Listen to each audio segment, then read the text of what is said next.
Chers membres d'Église et chers amis, bonjour. Je vous lis aujourd'hui quelques passages de la fin du chapitre 2 de la première lettre de Paul aux Corinthiens.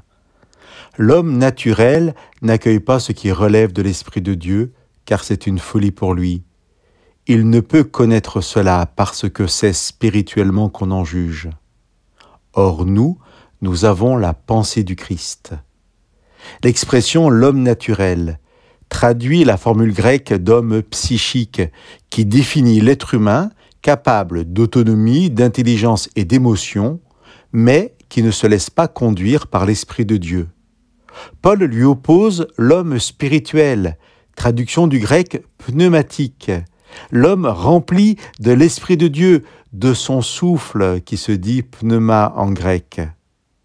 L'histoire du croyant, du chrétien, de celui qui est qualifié de spirituel, est pour Paul une histoire d'adoption.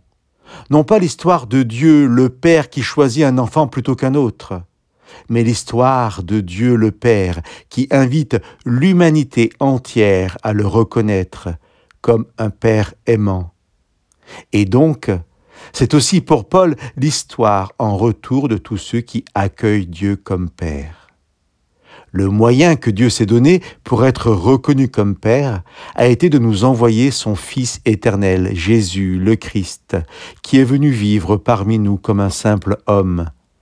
Et c'est en quelque sorte en reconnaissant Jésus, ce Fils éternel de Dieu, comme l'un des nôtres, comme l'un de nos frères, que nous avons accès au même Père. Au verset 40 du chapitre 10 de l'Évangile de Matthieu, nous avons cette parole de Jésus. Qui m'accueille, accueille celui qui m'a envoyé. Dit autrement, si vous faites de moi votre frère, nous dit Jésus, nous avons le même Père.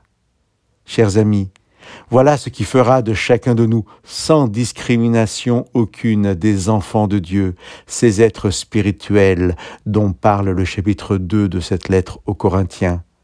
Ce à quoi Dieu nous invite, Paul nous l'a rappelé dans notre lecture d'aujourd'hui.